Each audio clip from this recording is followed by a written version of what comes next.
जो 5 किलो अनाज मिल रहा है वो भी वर्ल्ड बैंक और IMF का फाइनेंस है। 55 लाख करोड़ रुपए का कर्ज था भारत में 2014 में, 155 लाख करोड़ कैसे हो गया? वो किसके पैसे थे? वो उधार के पैसे हैं। ये जो 5 किलो अनाज का सिस्टम है वर्ल्ड बैंक का ये दिया हुआ है, कोई जेब से नहीं दे रहा आपको। नहीं, जेब से तो कोई सरकार तो फिर आपको पता ही नहीं है। फिर मतलब मैं कह रहा हूँ, आप जैसे जनता को यही बताया जाता है कि सरकार दे, कौन सरकार दे रही है? अभी मोदी जी जन्मदिन पे 13,000 करोड़ का विश्वकर्मा योजना लॉन्च कर रहे हैं।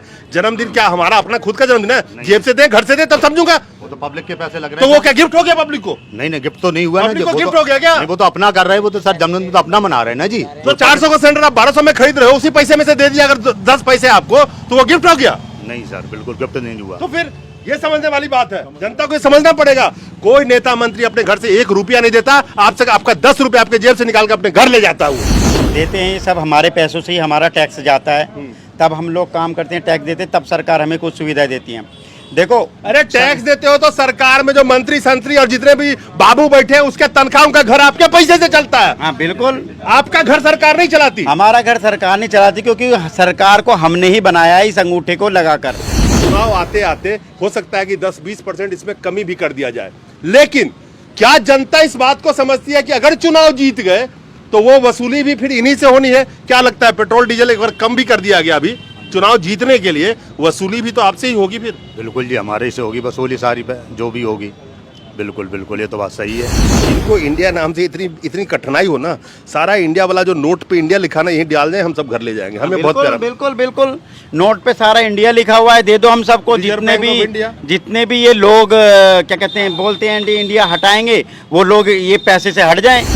कि राहुल गांधी को पप्पू साबित करने के लिए हजारों करोड़ मीडिया में खर्च कर दिया। क्या राहुल गांधी जो विदेशों में पढ़ के आया, सब कुछ किया, सिंपल भाषा में बोलूं तो वो पप्पू हो गया, और जिसने अंगूठा छावा, जिससे डिग्री पूछो तो वो भागता फिर रहा है, वो सबसे बड़ा बुद्धिमान हो गया। यही अनपढ़ और पढ़े लिखे की पहचान है कि एक पढ़े लिखे को पहचाना नहीं जा रहा और एक गवार को सिर पे बिठाया जा रहा है। नहीं, आप बताओ कि वो नारा गाना गाते थे। नहीं, वो गाते थे ना कि सौगंध मुझे इस मिट्टी की, मैं देश नहीं बिकने दूंगा, यानी कि बहुत कुछ बेचा जा रहा था उस टाइम में। ऐसी क्या चीज थी जो बेची जा रही थी, और ऐसी क्या चीज है 2014 के बाद जो बच रही है? मेरा सवाल तो बहुत सिंपल है। हाँ, वही हम बता रहे, महंगाई उनके लिए, क्योंकि महंगाई इसलिए सस्ती लग रही है, बहुत ही कमी लग रही है। हमारे लिए तो इतनी महंगाई है, उनको तो महंगाई नजर ही नहीं आती, तो इसलिए सोचा कि इनको ऐसा रेल भी बेचो, एयर भी बेचो। अभी तो पता नहीं, शायद हमारा भी नंबर लग जाए, कोई भरोसा ना। आपको तो कोई नहीं खरीदेगा, किडनी बिकवाएंगे आपका। दोस्तों नमस्कार। जिस मौजूदा सरकार की शुरुआत चाय के दुकान से हुई थी 2014 में, आपको भी याद होगा। 2024 का इलेक्शन नजदीक है और उसी चाय के दुकान पे आज खड़ा हूं, और उसी चाय के दुकान पे बैठे हुए जनता से पूछूंगा कि क्या जो अपने आप को चाय वाला बोलते थे, गरीबों का बच्चा बोलते थे, उन्होंने क्या गरीबों का भला किया? क्या 5 किलो अनाज 80 करोड़ जनता को दे देने से उनकी जीवन चल जाएगी? क्या 5 किलो अनाज अपने बच्चों को खिला के वो शिक्षा दे पा रहा है? क्या 5 किलो अनाज इस देश में इतनी अहम हो गई कि उस 5 किलो अनाज के बदले जनता से जो वोट लिया जाता है, और उस वोट के बदौलत करोड़ों अरबों की संपत्ति बना के खड़े हो जाते हैं इसी देश के मंत्री और नेता, लेकिन वो गरीब वहीं का वहीं रह जाता है, जिसके ना कढ़ाई में तेल होती है, ना चूल्हे में गैस होती है। जो बहुत सारे नारे लेके आए थे 2014 के दरमियान, बहुत हुई महंगाई की मार, अब की बार मोदी सरकार, बहुत हुआ महिलाओं पे अत्याचार, अब की बार मोदी सरकार, बहुत हुआ पेट्रोल डीजल पे मार, अब की बार मोदी सरकार। तो क्या जो कम से कम 200% कई चीजों के भाव बढ़ गए हैं, और अगर मैं आंकड़ों की बात करूं तो हम सिर्फ राशन की बात करें तो सरकारी आंकड़ा ही कई जगह पे निकाला गया, कई जगह आर्टिकल में आया है कि करीब करीब 65 से 70% आपके किचन का खर्चा बढ़ गया। वहीं पे जो आज के वक्त में कमाई बढ़ी है, छोटे मोटे आंकड़ों के हिसाब से मुश्किल से 25 से 27% के करीब लोगों की आय बढ़ी है, जिनकी बढ़ी है। तो क्या 65% खर्चा बढ़ गया और 27% अगर आय भी बढ़ गई आंकड़े के मुताबिक, तो क्या घर का खर्चा वो चला लेंगे? चलिए हम शुरुआत करते हैं, आप ही से करते हैं। इस देश में जब भी चुनाव आता है, एक नया मुद्दा जनता के सामने उछाल दिया जाता है। मैं शुरुआत करूंगा, वन नेशन वन इलेक्शन की बात हो, चाहे इंडिया बनाम भारत की बात हो, जनता की बात कहां गायब हो जाती है इन चीजों के दरमियान? और क्या जनता के सामने जो गोदी मीडिया अपने एजेंडे को कॉइन करती है, फेंकती है, क्या जनता उससे इस बार भी बरगलाएगी? जी धन्यवाद, शुक्रिया मुझे बोलने का मौका दिया आपने। मैं कुल मिला के यही कहना चाहूँगा कि कोई भी पॉलिटिकल पार्टी है, कोई भी पॉलिटिकल पार्टी जब भी चुनाव आती है या चुनाव से पहले उनका यही होमवर्क होता है कि किसी भी तरह साम दाम दंड भेद करके बस चुनाव को जीता जाए। लेकिन मेरा ये मानना है कि अगर वो अपना होमवर्क कुछ इस तरह से करें, अपना फोकस इस पे केंद्रित करें कि किसी भी तरह साम दाम दंड भेद करके जनता की जो बुनियादी जो समस्याएं हैं, जब से देश आज़ाद हुई है शायद उससे पहले की, वो जड़ से ख़त्म हो।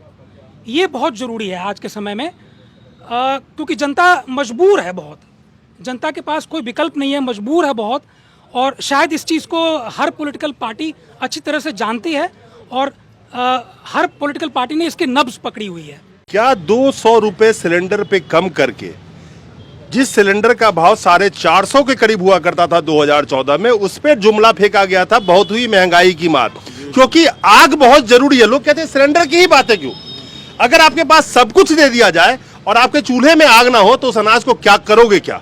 इसलिए उस गैस की बहुत महत्वपूर्ण एक चीज है जिसका चर्चा होना जरूरी है। 450 का सिलेंडर 1200 आपने कर दिया, 200 कम कर दिया, सस्ता लग रहा है ना? अब सस्ता नहीं लग रहा है जी, वही तो जुमला करा गया जी। ये भी जुमला करा गया, फायदा नहीं है जी, इस इलेक्शन के बाद फिर बढ़ जाएंगे। हमारे साथ वो जनता बैठी है जिनको शायद मुझे नहीं पता कि पता है या नहीं पता है, गैस हो पेट्रोल डीजल हो, उसका भाव कहा गया था कि जो इंटरनेशनल मार्केट में, चाहे वो कच्चे तेल का भाव हो चाहे इंटरनेशनल मार्केट में जो गैस का दाम हो, उससे जुड़ा होगा। वहीं प्रति बैरल जब कच्चे तेल का भाव कोविड के टाइम में $20 भी चला गया तब भी पेट्रोल डीजल कम नहीं हुआ। जब $100 हो जाता है तब भी कम नहीं होता है, बढ़ता ही जाता है। सवाल यहाँ पे ये है कि अगर पेट्रोल डीजल की ही हम बात करें, और लोग कहते हैं इसकी बात आप क्यों करते हैं, क्योंकि पेट्रोल डीजल इस देश के लिए इतना महत्वपूर्ण है या किसी देश के लिए, अगर वो महंगा होगा तो हर चीज महंगी हो जाएगी, क्योंकि ट्रांसपोर्टेशन महंगा होगा, उपज महंगे हो जाएंगे। जो जेनसेट चला के या पंप सेट चला के वो खेतों में पानी डालेंगे उसमें डीजल ही तो डालेंगे, तो महंगाई बढ़ेगी ना बढ़ेगी। तो पेट्रोल डीजल का ये महत्व है, उसके बढ़ने से क्या क्या फर्क पड़ता है।